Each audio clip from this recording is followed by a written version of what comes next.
اعوذ باللہ من الشیطان الرجیم بسم اللہ الرحمن الرحیم۔ جیسا کہ ہم نے اکثر سنا کرتے ہیں کہ فلاں جگہ پر فلاں شخص زندہ ہو گیا، اس نے مرنے کے بعد کا حال سنایا اور پھر مر گیا۔ اسی قسم کا عذاب قبر سے متعلق ایک واقعہ میں آپ کو سنانے جا رہی ہوں جو گلگت میں پیش آیا تھا، جس کے بارے میں بتاتے ہیں کہ ایک شخص قبرستان کے پاس سے گزر رہا تھا کہ اس نے کسی قبر سے یہ آواز سنی کہ مجھے نکالو، میں زندہ ہوں۔ جب ایک دو مرتبہ اس نے آواز سنی تو اس نے یہ سمجھا کہ یہ میرا وہم ہے، لیکن جب مسلسل اس نے یہ آواز سنی تو اس کو یقین ہونے لگا۔ چنانچہ قریب میں سے ایک بستی تھی، وہ شخص اس میں آیا اور لوگوں کو اس آواز کے بارے میں بتا کر کہا کہ تم بھی چلو اور اس آواز کو سنو۔ چنانچہ کچھ لوگ اس کے ساتھ آئے، انہوں نے بھی یہی آواز سنی اور سب نے یقین کر لیا کہ واقعی یہ آواز قبر سے آ رہی ہے۔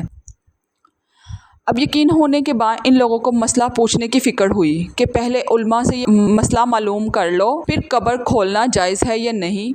چنانچہ وہ لوگ محلے کی مسجد کے امام صاحب کے پاس گئے اور ان سے کہا کہ اس طرح قبر سے آواز آ رہی ہے اور میت یہ کہہ رہی ہے کہ مجھے قبر سے نکالو، میں زندہ ہوں۔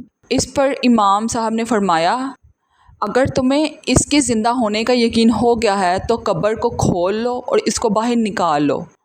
چنانچہ یہ لوگ ہمت کر کے قبرستان گئے اور جا کر قبر کھولی۔ اب جوں ہی تختہ ہٹایا تو دیکھا اندر ایک عورت برہنہ حالت میں بیٹھی ہوئی ہے اور اس کا کفن گل چکا ہے۔ پھر لوگوں نے کہا کہ وہ عورت کہہ رہی ہے جلدی سے میرے گھر سے میرے کپڑے لاؤ، میں کپڑے پہن کے باہر نکلوں۔ چنانچہ یہ لوگ فوراً دوڑ کر اس کے گھر گئے اور جا کر اس کے گھر والوں کو یہ واقعہ بتایا تو اس کے گھر والے کپڑے چادر وغیرہ لے کر آئے اور لا کے اندر پھینک دیے۔ اس عورت نے ان کپڑوں کو پہنا اور چادر اپنے اوپر ڈالی، پھر تیزی سے بجلی کی طرح اپنے قبر سے نکلی اور دوڑتی ہوئی اپنے گھر کی طرف بھاگ گئی۔ گھر جا کے اس عورت نے ایک کمرے میں چھپ کر اندر سے کنڈی لگا لی۔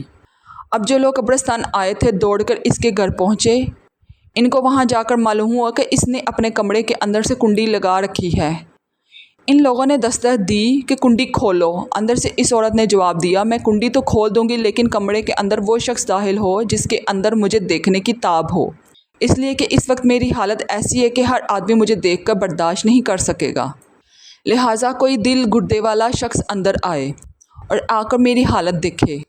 اب سب لوگ اندر جانے سے ڈر رہے تھے، مگر دو چار آدمی جو مضبوط دل والے تھے انہوں نے کہا کہ تم کنڈی کھولو، ہم اندر آئیں گے۔ اس نے کنڈی کھول دی اور کچھ لوگ اندر چلے گئے۔ لوگوں نے اندر جا کر دیکھا تو وہ عورت اپنے آپ کو چادر میں چھپائے بیٹھی ہوئی تھی۔ جب یہ لوگ اندر پہنچے تو اس عورت نے سب سے پہلے اپنا سر کھولا۔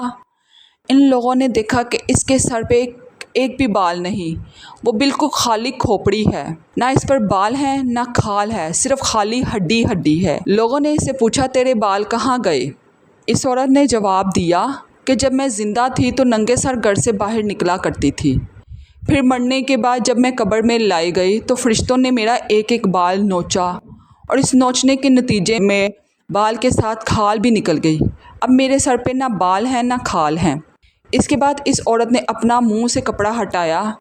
جب لوگوں نے اس کا منہ دیکھا تو اتنا خوفناک ہو چکا تھا کہ سوائے دانتوں کے کچھ نظر نہیں آیا، نہ اوپر کا ہونٹ موجود تھا نہ نیچے کا ہونٹ موجود تھا، بلکہ 32 کے 32 دانت سامنے جڑے ہوئے نظر آ رہے تھے۔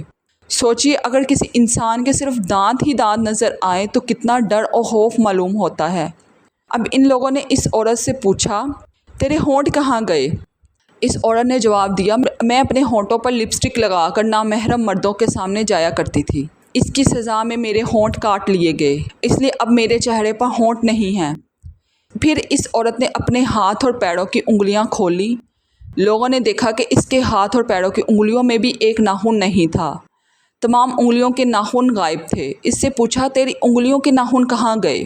اس عورت نے جواب دیا، ناخن پالش لگانے کی وجہ سے میرا ایک ایک ناخن کھینچ لیا گیا، چونکہ میں یہ سارے کام کر کے گھر سے باہر نکلا کرتی تھی، اس لیے جیسے ہی میرے مرنے کے بعد قبر میں پہنچی تو میرے ساتھ یہ معاملہ کیا گیا اور مجھے یہ سزا ملی کہ میرے سر کے بال بھی نوچ دیے گئے، میرے ہونٹ بھی کاٹ دیے گئے اور ناخن بھی کھینچ لیے گئے۔ اتنی باتیں کرنے کے بعد وہ بے ہوش ہو گئی اور مردہ بے جان ہو گئی جیسے لاش ہوتی ہے۔ چنانچہ ان لوگوں نے دوبارہ اس کو قبرستان میں پہنچا دیا۔ تو پیارے دوستو، اللہ تعالیٰ کو یہ عبرت دکھانی مقصود تھی کہ دیکھو اس عورت کا کیا انجام ہوا ہے اور اس کو کتنا ہولناک عذاب دیا گیا۔ بے پردہ خواتین اس واقعے سے عبرت لے اور ان سے گناہوں سے توبہ کرے جس کی سزا بروز قیامت بہت سخت ہے۔